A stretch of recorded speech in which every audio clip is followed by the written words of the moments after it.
Okay, Assalamualaikum warahmatullahi wabarakatuh. Salam apa khabar semua. Salam satu Malaysia. Video seterusnya bab 3 ataupun bab 4 ni saya tak ingat. Saya tak pasti sekejap ya. Compression kita bab 3 bab, tapi kat sini tulis nombor 4. Okey, apa itu compression? Kita tadi dah belajar video sebelum ni, kita dah belajar asas supply and demand, iaitu apabila supply lebih tinggi daripada demand, maka price turun. Turun macam biasalah, dia turun bertangga-tangga. Tetapi apa cerita kalau supply tinggi, demand kosong? Supply tinggi, demand kosong. Maksudnya langsung tak ada demand. Apa akan jadi? Maka price akan terjun pandalela, ataupun dia orang cakap terjun tiruk lah, whatever lah. Tapi price akan tetap terjun pandalela, terutamanya apabila adanya news. Okey. Sebagai contoh saya lukiskan di sini. Ini ada satu supply zone. Tak kiralah dia rally base drop ataupun drop base drop. And then price turun di sini. Price turun and then tiba-tiba price naik, membuat demand yang baru. Price naik, demand, and then price turun balik, membuat DC. DC tu adalah demand clear. Dia buat satu shadow kat sini, dia cocok. Ini adalah satu demand. Maka bila price sampai kat sini, maka demand kat sini dah clear. Demand kat sini dah clear. Sebab price turun ke bawah ni mengambil limit order ataupun order limit yang dilakukan oleh big trader. Ingat tak pada video yang sebelum ni saya ajar tentang pergerakan price turun naik tu, yang chart Euro USD tu. So bila price turun kat sini, order kat sini dah diambil, maka demand kat sini sudah kosong. And then price naik balik, membuat demand yang baru. Bila price turun balik di sini, bila ada price cocok shadow, maka demand di sini adalah clear, sudah clear, dah kosong. Okey, DC berlaku di sini. And then price naik balik, ada demand lagi di sini. And then price turun balik di kawasan sini, maka demand di kawasan sini sudah kosong balik. And then jika price naik lagi stop sampai supply zone, maka demand di sini sudah kosong. So daripada atas sampai bawah, kita dapat tahu bahawa demand sudah kosong. Okey, saya tandakan satu line di sini. Okey, saya tandakan satu line and then saya tulis di sini demand kosong ataupun compression. Kita panggil dia compression, iaitu pemadatan. Compression ataupun CP. Okey. And then price naik sampai sini jadi supply.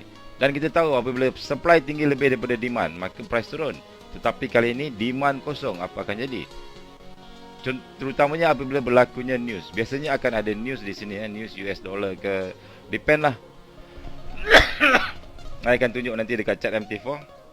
Contoh-contohnya, contoh-contoh compression yang macam ni, contoh untuk setup sell. Setup sell. Okay, and then ni ada news. Waktu dekat sini pasal price naik ni, ada news, whatever lah, ada big news. Maka apabila big news, kita tahu bahawa big trader akan berlakunya pembelian atau penjualan secara besar-besaran. Maka akan ada pergerakan yang sangat besar. In this case, price berada di kawasan supply, maka adalah sesuai untuk sell.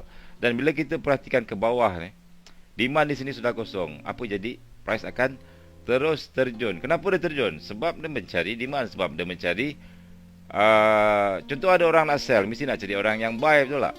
Tapi kat sini orang yang buy semua dah tak ada, dah clear. Sebab price dah cocok kat sini. Ada demand clear, demand clear, demand clear. So maka price akan turun gila-gila lah, terus sampai sini ya. Okey, kita ambil contoh dekat MT4. CP ni very simple. Saya buka di sini. Saya ambil TF whatever lah, TF daily ke tu. Template saya tukar kepada shadow kan, saya nak kosongkan balik. I akan clear grid. Okey, contoh di sini. Sini kita ada satu demand, price naik. Price naik ni, so ada demand. Saya lukiskan lebih kurang di sini. Tapi nampak tak, masa dia naik tu ada yang candle dah cocok. So demand kat sini dah clear. So kita tandakan line sampai sini. Demand sini dah clear. Okay. And then demand kat sini, price naik lagi. Sini ada satu demand. Okay. Dan nampak price cocok dekat sini. So demand sini dah clear. Dan demand antara atas dengan bawah ni dia rapat-rapat bercantum. Dia mean daripada atas sampai bawah, you boleh sambung dia punya line dia ni. Sini sampai sini boleh jadi CP. Dan apabila berlakunya news, contohnya di adalah kawasan supply zone. Kita tahu ni adalah kawasan supply zone. Masa ni ada satu news. News, saya tak ingat hari Khamis ataupun hari Rabu. Ada news di sini News US dollar, news USD. Petang tu yang saya tak ingat. Saya tak pasti. Tapi you boleh tengok dekat Forex Factory news. And then apa jadi? Di sini pada TF kecil, you nampak price pun kecil-kecil naik. Di sini you sudah CP. I delete yang ni. Oh, sorry. This is EJ. This is CP. Compression. I tandakan CP saja. You just underline, you tanda CP. Sebab you nak tahu kat sini kawasan demand yang dah clear. Kalau kita tengok TF kecil, H1. Nampak tak masa price naik ke supply zone? Ini supply zone kita di sini lebih kurang. Kita ada demand lagi di sini. Tapi nampak dia sudah cocok sini. So, and then price cocok kecil. Bila price kecil-kecil ini you just tarik saja. Boleh sampai bawah sampai atas, ianya adalah CP. Apa maksud dia? CP, supply tinggi, demand kosong. Price pada keadaan supply. And then CP, price demand kosong. Apa jadi? Price akan terjun. You tengok, price terjun. Sebatang, dua batang, candle habis. Mencari liquidity. Okay. And then kat mana ada stop? Of course dekat kawasan-kawasan demand di sini. And then bila berlaku news lagi, dia drop lagi. Okay, kita ambil contoh lagi. Contoh di sini. You tengok price naik, kecil-kecil. Clear, demand naik. And then the kawasan supply. Ini kawasan supply.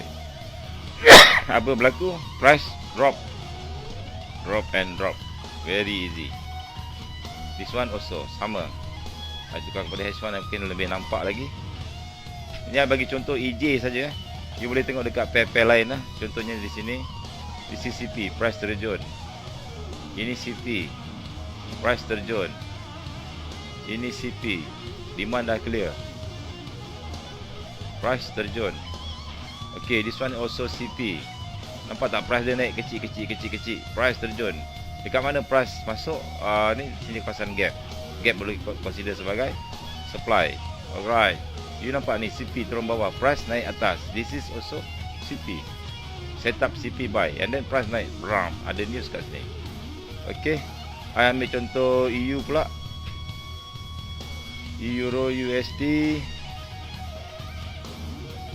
Mana Euro USD? Okay, buka baru. Euro USD, template shadow kan. Saya buang dia punya grid.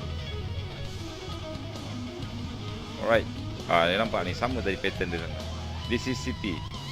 Price sampai dekat supply, price drop. Easy.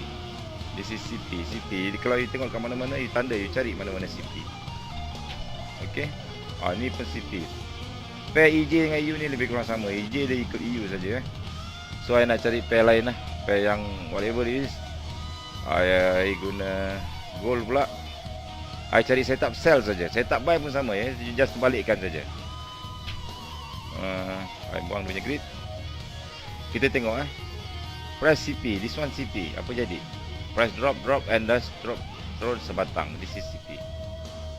This is also CP. Price turun sebatang. Okay, yang ini cantik. Ni ada demand. Zone demand. Sudah clear. So demand clear. Whatever. Apabila berlaku di CCP, apabila berlaku news, you standby di kawasan supply. Apa jadi? Price drop sebatang. Berstop sampai mana?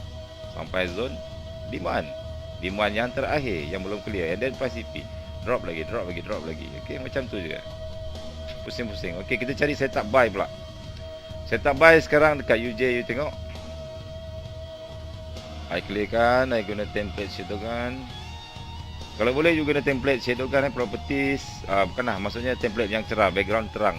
I guna lavender and then color biru dengan merah, itu saja. And then dia punya grid I buang. Okay. This is UJ. You tengok H4. Kenapa dia naik itu hari? Okay. Kita tengok apa berlaku pada UJ. Right. This is your supply zone. Satu supply zone kat sini. Sini supply zone. Drop, base drop. Sudah clear. 1, 2, 3. Seluruh supply kat sini sudah clear. Sini pun supply sudah clear. Ini clear. Okay, bila you tengok TF kecil, apa jadi? Price turun. Nampak tak kat sini? Dia turun. Dia buat CP. This is CP. Supply kat sini dah clear. Supply dia cocok clear. Dia turun kecil-kecil. Dekat mana dia stop? Kawasan demand. And then bila sini CP, price naik sebatang. Masa ni ada news ya. News USD. News NFP.